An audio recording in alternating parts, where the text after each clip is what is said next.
everyone to Women Focus Canada's networking reception event that is part of our Youth Civic Engagement program. My name is Anika Bather and I will be one of your MCs for the day.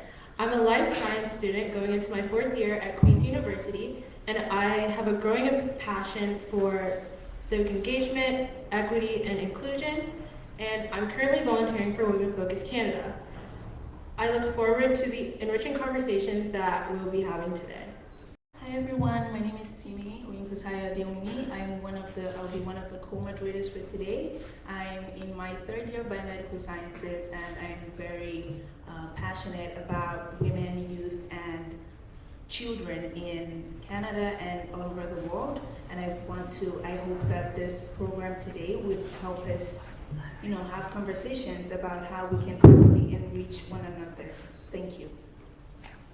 So before we begin, we would like to acknowledge the traditional people of this land, the Anishinaabe, the Haudenosaunee, the Wendat peoples, and specifically the Mississaugas of New Credit First Nation. As such, we are guests on this space, and it is our shared obligation to respect, honor, and sustain this land. Women Focus Canada recognizes that Indigenous practices of health and well-being have been in place in this territory for over 10,000 years and are maintained to this day. We also recognize the special relationship Indigenous and non-Indigenous people have affirmed treaties signed at a national level. So just for a little introduction on Women Focus Canada and our mission and vision. So Women Focus Canada is a non-profit organization dedicated to the relief of poverty through delivery of transformative programs.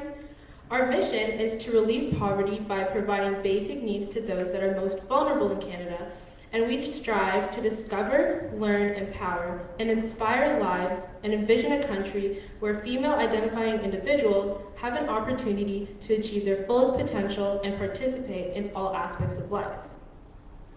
First up, I would like to introduce you all to the founder and CEO of Women Focus Canada, Dr. Oluremi Adewale. Dr. Oluremi, or Remi Adewale, is a Canadian-trained registered nurse currently working as a mental health nurse consultant with a major municipality in Canada. Her influence on mental and physical health has impacted thousands of lives both locally and internationally. Remi applies her education to mentor skilled immigrants and students and has volunteered for specific enterprises, supports strategic health promotion initiatives, and fosters partnerships with organizations. Dr. Adewale was a doctorate degree in education, majoring in health policy and health education, and is driven by passion and dedication to inspire, empower, and improve the lives of people and communities. In 2018, this passion gave birth to the registration of a Canadian not-for-profit and charitable organization called Women Focus Canada. Please join me to welcome the convener of the Youth Civic Engagement Program and the president and CEO of Women Focus Canada, Dr. Oluremi Adewale. I would like to start by wishing a very good afternoon to all the participants, the mentors, my colleagues, speakers, Women Focus Canada board members represented here, and the honorable members of provincial parliaments as they arrive. It is by the power of God and God's grace that we are all gathered here today. I also want to acknowledge members of this group who are here and those who are joining us virtually. Some of us cannot come due to some reasons, but many of us are joining online. It is great to see all bright eyes and feel the amazing energy in this room today. It is all about civic engagement and building our country, Canada. It's all about building Canada, a better Canada. It starts from all of us. Women Focus Canada Youth Civic Engagement inaugural program aims to connect youth to Ontario's political system and enhance their knowledge regarding the legislation, governance, electoral processes, policy making, and the development of leadership skills. The main objective for today's event is to have the students and their mentor to talk with SPAC for historical knowledge and provide program participants with the opportunity to learn from and connect with active community leaders involving in various forms of civic engagement, and we have them here today. It is my hope that you will take what you learn from this program and continue to advance our work and spread the word about the importance of representing, the importance of advocating for our communities through civic participation and leadership. And to all our MPPs, Women Focus Canada will be reaching out to you to have the youth in your constituencies be part of our programs moving forward. I would like to remind you that civic work is massive, but what's the challenge? The road ahead is long, but we are lucky to have the collaborative partners to support and uplift each other along the way. As you walk this path, do not forget to continue to invest in yourself as well. Be intentional about your commitment to self-care and nurture a reflective practice. In other words, build a support system you can lean on. It will be crucial for your well-being and to the success of your important work in creating systemic change. Thank you for listening. So next, I would like to invite the MP of Brampton East, the Honorable Minister Maninder Sidhu, for a few remarks on the importance of women's representation in politics. So please join me in giving him a warm welcome. Okay. Well, thank you everyone. Thanks for having me, Remy. Dr. Remy, it's important for the work that you do in bringing the community together for great causes. I'm here in Ottawa, so unfortunately I'm not able to be there in person.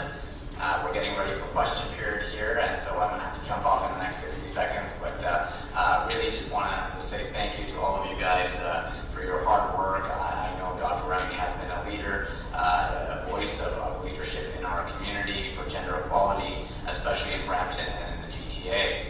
Myself, I have 2 daughters at home, and I know when they see strong women in politics, they're inspired. I never want them to feel like just because they're women, they shouldn't be able to get involved. And so it's women like Minister Jolie, our Foreign Affairs Minister, Minister Anita Nund, our National Defense Minister, Minister Chrystia Freeland, our Deputy Prime Minister, and our Finance Minister. It's these type of women that step forward and inspire so many to help them feel empowered and really just opening the door for other women. It's very important not only for women in politics, but also for the next generation to come. After the federal by-elections in October 2020, we had MP Marcy Ian and MP Yara Sachs get elected into the House of Commons, and for the first time in the history of Canadian politics, there are over 100 elected women in the House of Commons, which shows that we have come a long way, but there's so much more to do. And I know our party and our government will continue to empower women, whether that's in politics, in business, through our women's entrepreneurship strategy and different advocacy initiatives, but also on the world stage. So I'm the Parliamentary Secretary, Minister of Foreign Affairs, where we work on gender equality and women empowerment around the world. It's important to ensure that women and girls around the world are given the same opportunities that we have here in Canada. So really, I hope to continue this conversation with you in person. Thank you, Dr. Remy, and thank you for the amazing work that you do with Women Focus. Engaging in a youth organization like this is just what our great province needs when it comes to engaging more youth to become involved in civic engagement. It's so important. Even when I was a lot younger than I am now, when I was 16, 17, I used to volunteer in organizations like this. That's what really gave me the confidence and the energy and the vision to aspire to become a member of provincial parliament. And it is a great pleasure and privilege to be here as your MPP here today. And I'm so proud that you're one of our constituents that are launching and spearheading such a great initiative like this. So to all of you here today that took time out of your busy schedules, away from work, away from your families, to come in and do the civic engagement and learn about politics, I really thank you. I really appreciate you taking the time out and coming down to Queen's Park today.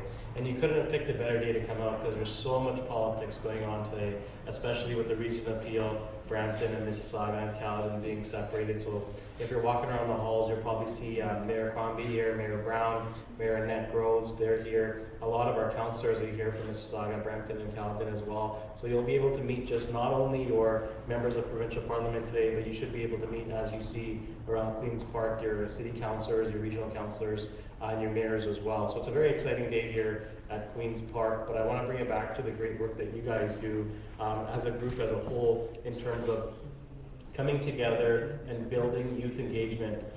That's so crucial for the future, because right now when we take a look at the political landscape, it's young people that are not really paying attention to what's going on to their civic matters. And it's groups like yours and volunteerism from students like you that go out and drive this campaign forward. So when you come here today and you go home and you learn something new, and you share that with your friends and family, when you go sit down, have a coffee, meet up, or talk about how your day goes, you're able to pass that knowledge on to the person next to you. And that knowledge just free forms and flows to thousands and thousands of people, and people are inspired by everybody.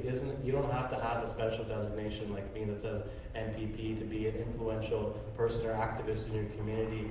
All of that doesn't matter. What matters is how vocal you are in terms of making your community better, making your area better, just like the great inspirational work Dr. Remy is doing. It's an amazing job that what you've done in order of getting everybody together, bringing them here. I know organizing this wasn't easy, and I'm always glad to help and support your organization for the very important work that you do. So thank you for having me here today with you. Like always, my office is always available to assist and help any of you for any reason whatsoever, if it's just getting involved here in Parliament or any specific Ontario government issue that I can. So next, I would like to introduce our first keynote speaker of the afternoon, Hayat Owise.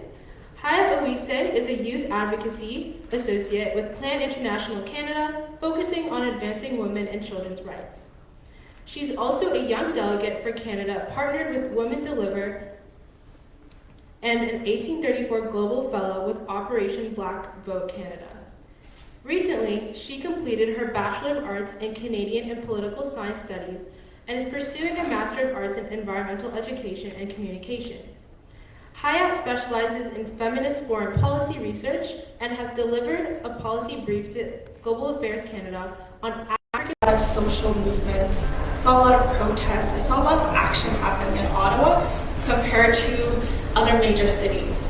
And I also noticed that there would be like caravans that would come from rural neighborhoods or from reserves that Indigenous people would have their chiefs come and represent and speak for them. And I really did enjoy that, living in Ottawa, because to me it also brought a new perspective. And now that I've come to a close with my undergrad journey, Ottawa and Mississauga have both really taught me what it means to progress in not just having our voices heard as women, as Black people, as a Muslim, and being identified very visibly. We're also having to like uplift our voices as well, and I appreciate that. I named so many based on the connections I've made through organizations like Women Focus even. It allows you a platform to speak directly to decision and influence makers. And I think it's valuable that we're here today, collectively, to know and make those bridges possible. And a little bit about myself, even though I get nervous talking more and more about myself.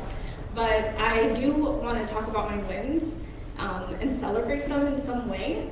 And it was a moment with Operation Black Vote Canada, where I co-authored a feminist foreign policy paper. And during that time, we were the first cohort for 1834 fellowship, and we collaborated with other universities like the University of Calgary or the Monk School of Public Affairs here at UT to have 10 female students come to Toronto and participate in a global summit. The global summit included leaders that spoke from the OECD or the World Bank or the IMF group, and it also opened the perspective again for me in terms of Just another thank you to Haya. Your enlightening presentation on breaking the mold, how young women can shape a new political landscape, was truly remarkable and empowering, and I appreciate that you took us through your journey and how you got here today.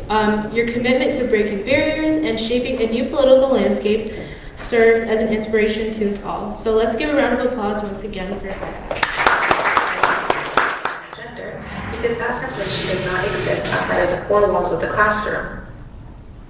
People are often shocked when I tell them that my first experience with discrimination was in an Islamic school, approximately 2 weeks after my mom's advice, proclamation, forecast. However we decide to classify my mom's very astute statement, it was the moment that another Muslim boy called me the N-word that I realized that I was not only going to be perceived differently, but I was going to be treated differently, both within and beyond the Muslim community.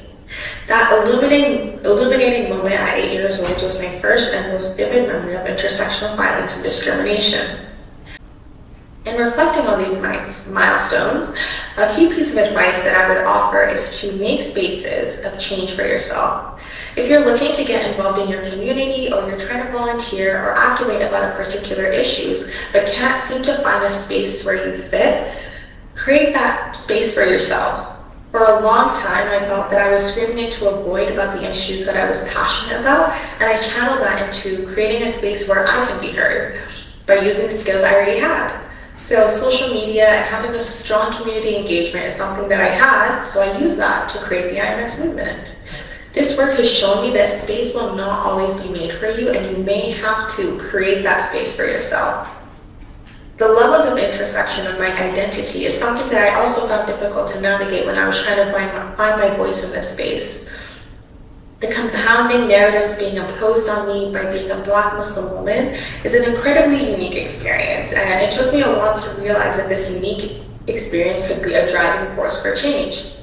Something that drives me to continue in this field is the quote that, if you are not at the table, you are on the menu. So this means that as a young woman, if we are not present to participate in discussions or in these big, powerful spaces, we are most likely the subject of these discussions and could potentially be affected by these outcomes. Our voices matter because our input matters. Our input matters because our experiences matter. Our experiences matter because they are unique to us, and our uniqueness is what ensures that the right type of change is being made the right way. Thank you so much for listening. Next, I would like to introduce Honorable Minister Mary Margaret McMahon to tell us what it is like to be a woman in politics and the numerous opportunities that exist for women. He was going to be the one in politics, but then he got scared. Says he doesn't have a thick enough skin, which I have a very thick skin thanks to my brothers. I did a bunch of things, went to school, I lived in Japan. We had a Japanese exchange student live with us in high school, and then I lived with her after university. Even back and forth, we've exchanged kids. She was in my wedding party, I was in hers. And then I was director of some language schools in Toronto. Then I stayed home with my kids for 9 years. And I can't sit still. I have 2 speeds, full throttle or sound asleep. So I was just changing things, like just walking up and down the neighborhood with the clipboard. I started a farmer's market because I was worried about food security, and started a bike group and a tree group and a residents association. And because I'm a little bossy, and so I'd be walking up and down the street with my clipboard, and I swear to God, my neighbors would be like running inside their houses, slamming the doors, like, look out, she's gonna tell you what. Before we continue, I would like to thank Mr. Johnson Babalola, one of the WFC directors. If he's here, could you please stand up and... Next up is another keynote speech on the importance of self-development as a young female, presented by Anita C. Anita is a registered nurse and a member of the Registered Nurses Association of Ontario. She was a recipient of the RNAO Hub Fellowship Leadership Award in 2017, leading a team of high-performing individuals using a coaching approach. She is very passionate about speaking out for nursing and health, and her core nursing philosophy is around social determinants of health and health promotion through the incorporation of values of public health and prevention. She has been a nurse since 2007 in the hospital setting, public health, and community health. She has a BSCN from York University, a BA in political science from McMaster, and an MPH in health promotion from the University of Toronto. Please join me in welcoming Ms. Anita C. Thanks, Tony, for the introduction. It's been a while since having to stand up on a podium. It's a little bit different than the Zoom WebEx little windows, so thank you so much for having me. Dr. Alawale, thank you for inviting me to be part of this group. I had mentioned to her that I was very inspired by civic engagement, and then she mentioned this program, and so I think it's boards, including Urban Minds and Frida, the Young Feminist Fund. So welcome, Eugenia. I would also like to invite upon Rachel. So Rachel Kalaba is a passionate educator, blogger, and activist with extensive experience in international development and education in Africa. And then last but not least, we have Shami Lamo. So Shami is a community organizer, human rights activist, and currently serves in the Leadership Council of the World Liberty Congress. So welcome.